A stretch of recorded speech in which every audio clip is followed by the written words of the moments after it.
merry meet and fare thee well. Settle in for a story with me, Astin Gaël. Thank you so much for joining me here today, friends. It is superb out here. Oh my goodness. Sitting here, basking in the sun, starting to sweat actually, because it is so warm out here. This is your daily collective message for Thursday, March the 12th. I am filming this on Wednesday, March the 11th. If you are not currently following the magic shop on BlueSky, the link to that page is in the description box down below. We would love to have you over there. The community is growing, and you get some extras that you don't get over here on the YouTube page. If you are enjoying these daily collective messages and you would like to purchase a short story of your own, the link to my Buy Me a Coffee is also in the description box down below. Today or tomorrow, there should be a new blog up. I will be writing to one of my favorite deities in my pantheon, Lord Lucifer. The letter that we are on, we're working our way through the alphabet, is F, and I thought, what better time than to write about my favorite fallen angel. So look forward for that. All right, we are working our way through Rachel Snyder's What There Is to Love About a Man. I bought this shortly after my system and I started our transition. Found it at a thrift shop, thought it would be a fun little thing, and I have used it as a tool many times. Not just for my own personal shadow work, but to spread the joy of masculinity, healthy aspects of masculinity. Each day we look at an excerpt and we base our story around that theme. Today's theme is ego. Now look, I know we're all about killing off our egos, especially on my platforms, because I'm a big advocate of the psychedelics. So let's see what we have to say about ego. He's got to have a little, but it doesn't have to be the size of Montana. Without an ego, a man could just lie down in front of the door and invite people to walk all over him morning, noon, and night. Without an ego, why would he work out on the treadmill or dress in anything more sophisticated than a paper bag from Bloomingdale's? Properly handled, enlightened self-interest has its place. Ergo, the ego. We love a man with a healthy self-esteem, but we'd rather him not have illusions about being the Shah of Iran. We're inspired by a man who looks out for number one, until he forgets the other 67 of us.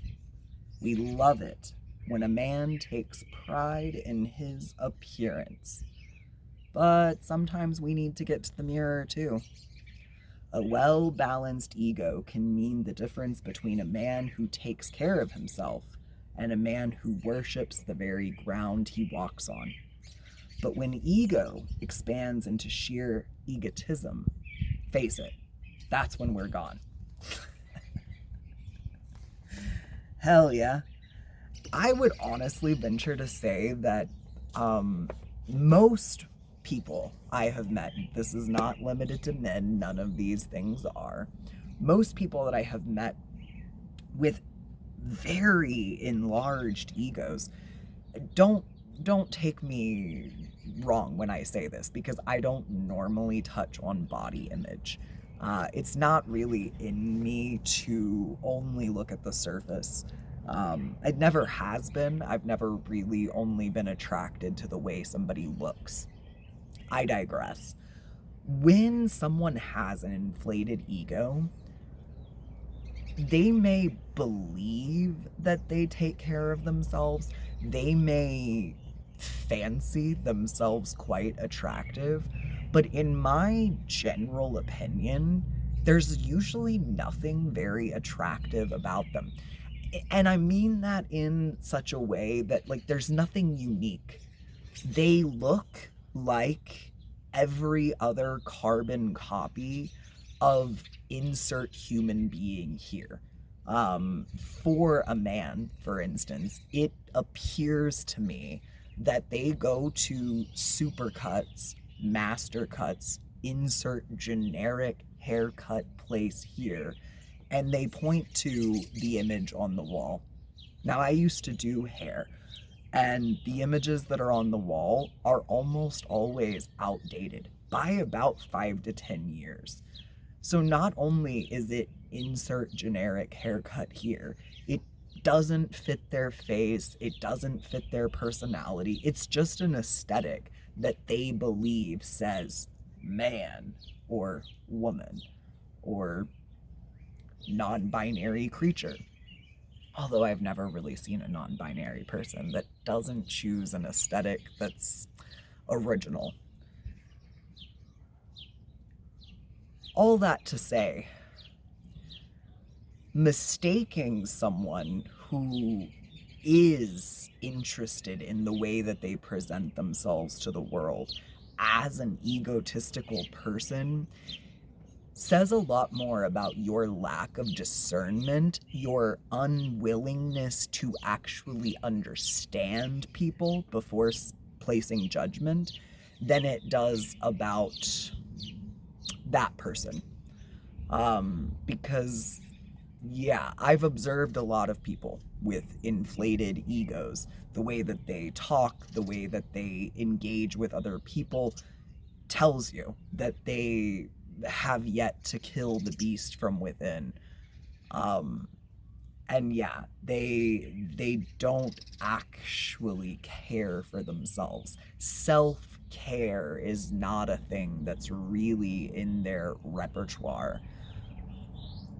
Maintenance, sure, but self-care and self-love, not a thing that they actually participate in. Okay.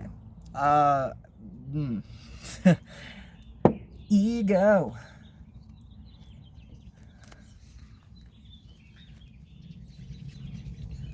All right.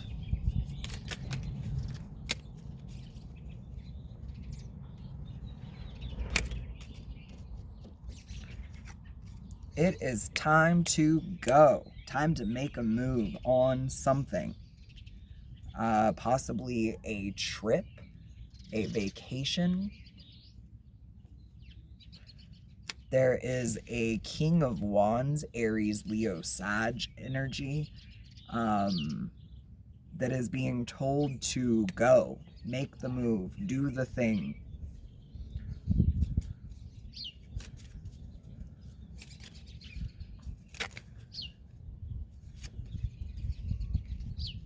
This might be about, well, again, it goes back to travel.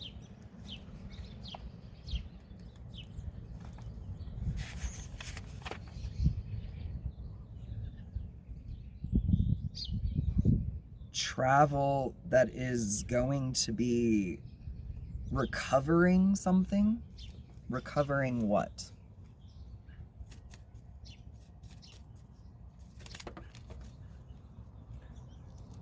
Recovering something that's going to require an officer of the law.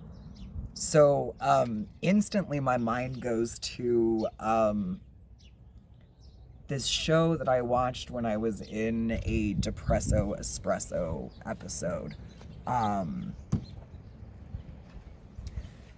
it was about repoing cars. I can't remember the name of the show, but you know what I'm talking about. This is giving repossession energy. So there's a person that's being told to go, to make the move. They may have to travel. This may just mean like sending mail back and forth. But this person is repossessing something. Repossessing A home, a treasure of some sort.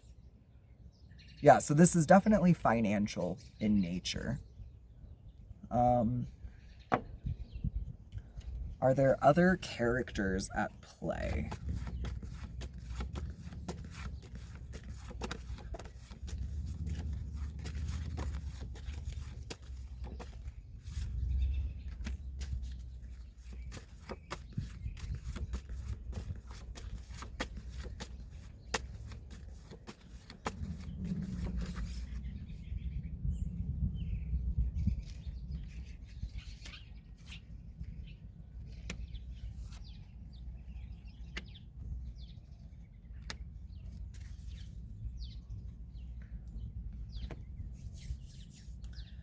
Okay, so there is a religious organization involved here, a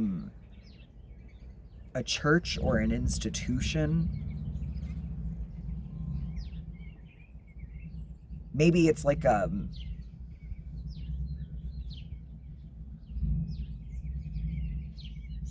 possibly even a law office that's somehow related to the church, or a lawyer that is very religious in nature.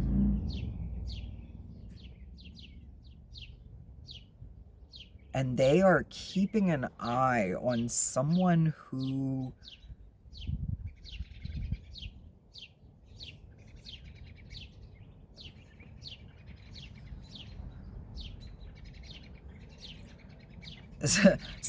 they see as very obscene, but they are someone who is making a scene.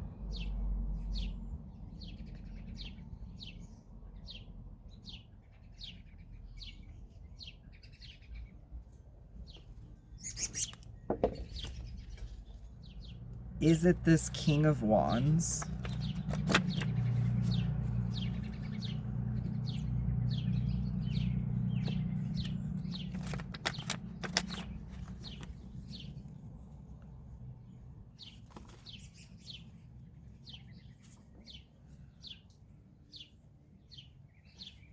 No, this King of Wands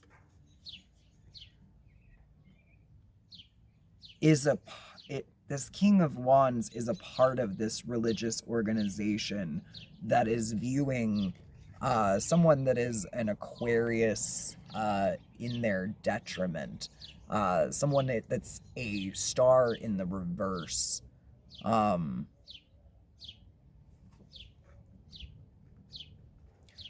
Possibly like a star that is being reborn. They're being they're setting out on another journey. It's kind of giving like you know what it's actually reminding me of is not once but twice this last week I have been reminded that Hillary Duff is a thing. Lizzie McGuire was a big part of my growing up experience. Shout out my 90s babies. Very specifically those of us that were, you know, partially raised by the Disney Channel. Had no idea that Hillary Duff was still around, but I have seen her, well, a representation of her once at Walmart. I saw a display of Lizzie McGuire makeup products, and then I saw Hillary Duff, the person, the actress, on the cover of Gay Times. Weird. And I'm assuming that maybe Hillary Duff uses she, they pronouns or they, them pronouns nowadays because looking pretty non-binary these days. Definitely not looking like the Lizzie McGuire of my youth. So it's almost like that energy, like somebody was a star and they were in this like one energy when they were they were they were in this energy at one point in time, and everybody, you know, shine bright, shine far, be a star where you live, where you are, be a star. It was almost kind of like Hillary Duff, like it was girly girl energy to like, damn, you know. So it's like this star is having a rebirth, and maybe it's starting out a little rocky, as most rebirths do, but they will get to that star energy again, because yeah, like, you know, they are a treasure. Okay, so this King of Wands, I think, wants to repossess this star.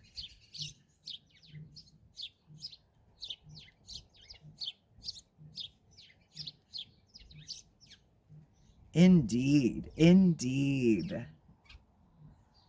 Yes, like I said, repossession of like a home, but it's almost like this person is home.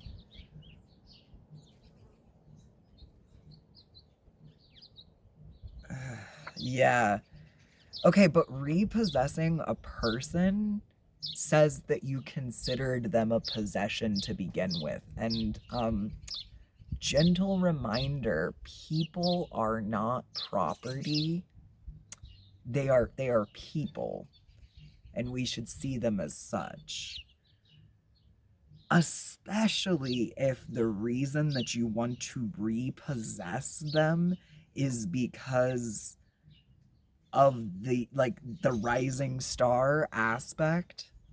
Like you just want to repossess what they can bring to you. It's giving like agent, you know, like yeah, like somebody's agent.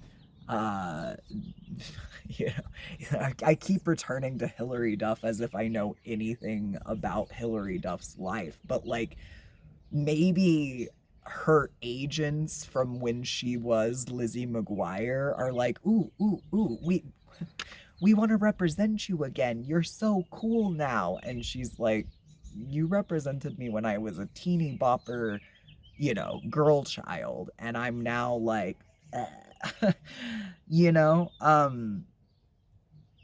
yeah, yeah, because, you know, somebody who quote unquote possessed someone when they were more moldable, I'll say, isn't really gonna want to deal with their new energy, you know?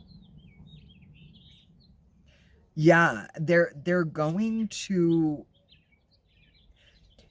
they're they're going to be offering up a poisoned chalice, whether they're aware of it or not. It's a chalice that is full of their energy, and their energy is that of the mundane. This star has seen that in the past. That's why they're taking another leap of faith, starting off on another fool's journey. Yeah, stop watching this person, cross watcher, King of Wands. Like, it's creepy. It's creepy now. Exactly. It's creepy because you had this person at one point in time, and you literally wouldn't, not even just wouldn't acknowledge their value, you tried to convince them that they had no value. So you really have no business being around this person while they find their value. Um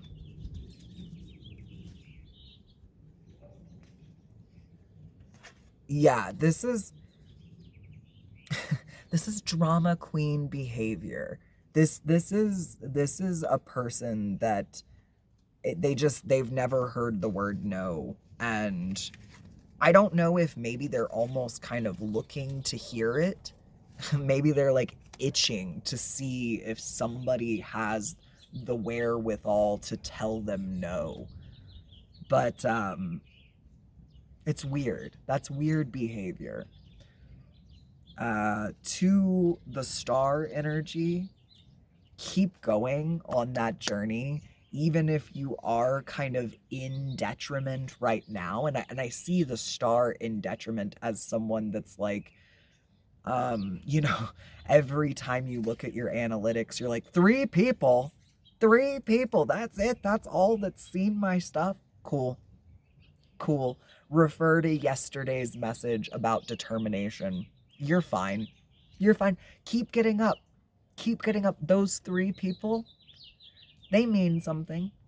They're watching you. And if it's only three people watching you, perform for those three people. Okay? Oh my.